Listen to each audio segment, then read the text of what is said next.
Today we are in the heart of Cambridgeshire at a beautiful place to stop. Welcome to It's a Boat Thing, Much Ado About Mooring.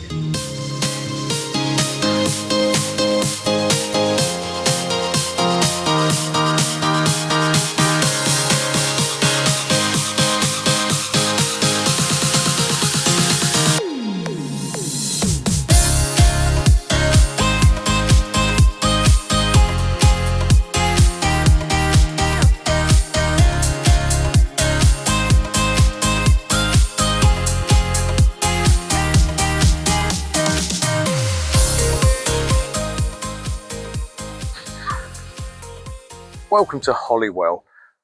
This is a lovely mooring to come to. As you can see behind me, we have the Old Ferry Boat Inn, and we'll have a look at that in a while. As you can see, you can stop here for 48 hours as a visitor. There's no charge. It's a lovely place to come to. We'll have a look around to see what is available in the area, but the mooring itself seems a wonderful place to get into, and it's off the main river. Let's walk around, see what's here. So we're here not long after the floodwaters were up right the way across this area.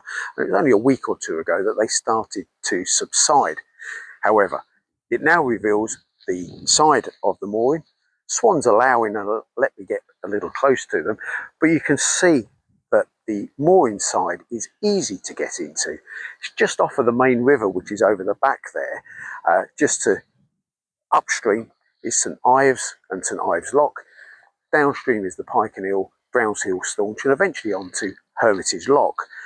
That'll take you onto the lower reaches, Ely, Denver, whatever you want to do. 100 foot will take you onto King's Lynn, but it's straightforward to get to, and this is a good place to stop before you get into your further travels. We'll have a look around and see what amenities are here, but just looking around, even at this time of year, it is absolutely beautiful here. So as I look along the sides here, it's a little bit muddy, so I won't go too close, but the sides of the mooring here are concrete. Depth of the water is good. As I pan the camera around, you can see the main course of the river just flowing along over there. So you're not directly in anyone's way. If you come over to this side, probably some 40 or 50 foot out of the way, which means that you won't get hit with any wash as boats go past. Makes it a little bit more comfortable whilst you're stopping.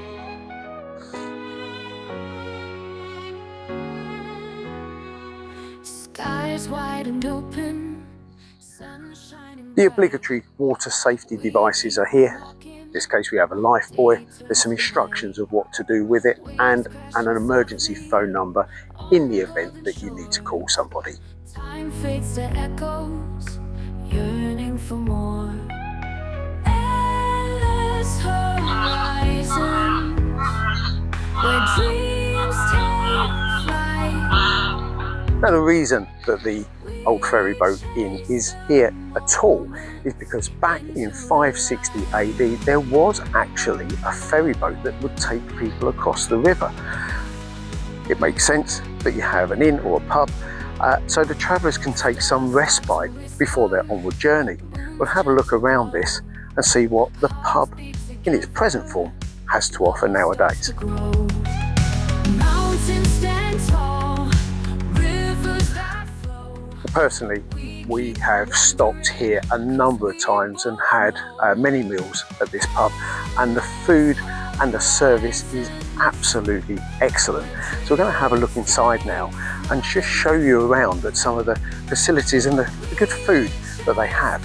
And we might, if we're lucky, get a little bit of a taste of what the legend of this pub actually is.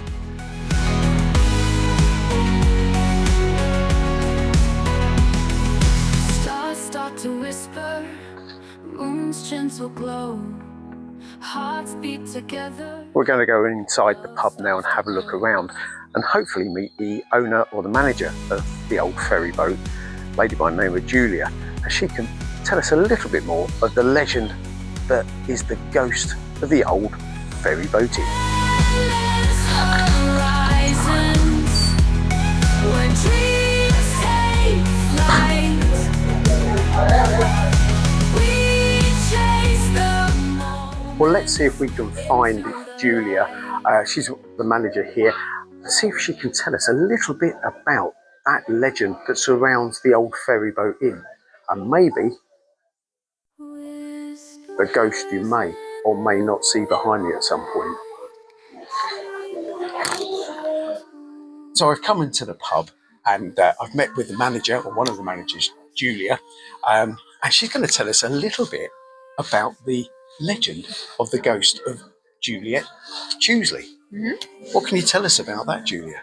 So Juliet was purported to have committed suicide out by the river after being spurned by a young chap when she was 17. And this guy was a guy called Tom Zool. Apparently Tom Zool. That we've never found records of Tom Zool, but apparently that was his name. We've had a lot of spiritualists come in and do investigations. And have they found anything? They have spoken to the same person over and over again, so I'm assuming she hangs around. She seems to be active.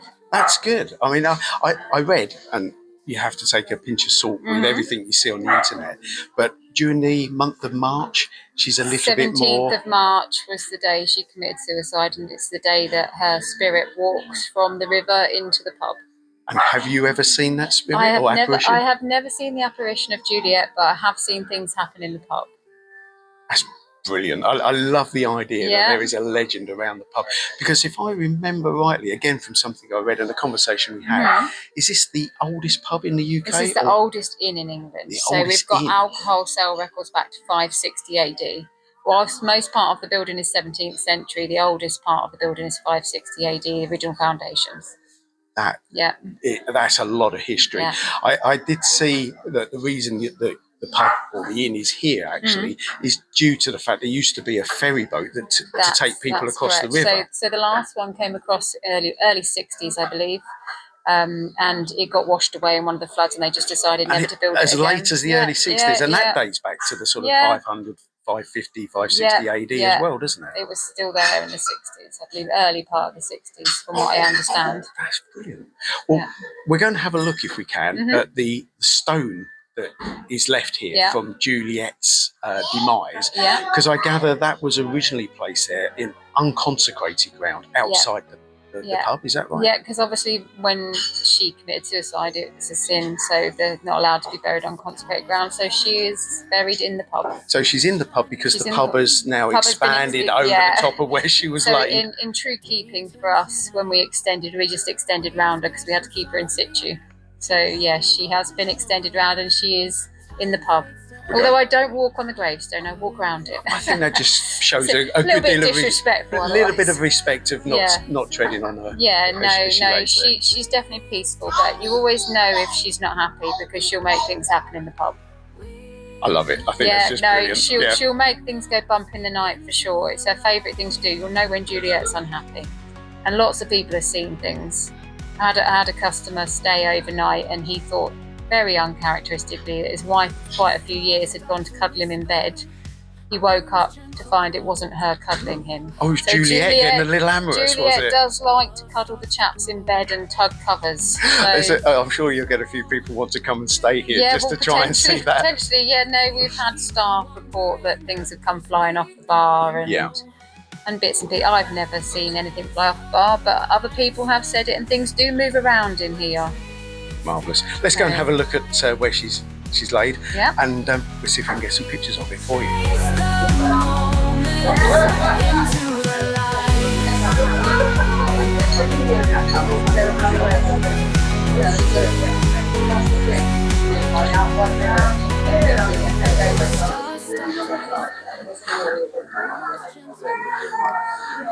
Now I want to say a massive thank you to Julia and the staff here at the Old Ferry Boat Inn and giving me the time and the permission to film inside the pub. As you can see, it's a buoyant atmosphere in here, and I can vouch for the excellent service and the great food that comes with it. When dreams take flight. I am sure you will agree that was absolutely fascinating. And the legend that is the Old Ferry Boat Inn, the oldest inn in England. Anyway, as always, if you like what you see, please comment below. The subscribe button is over here in the corner. We'll see you guys next time.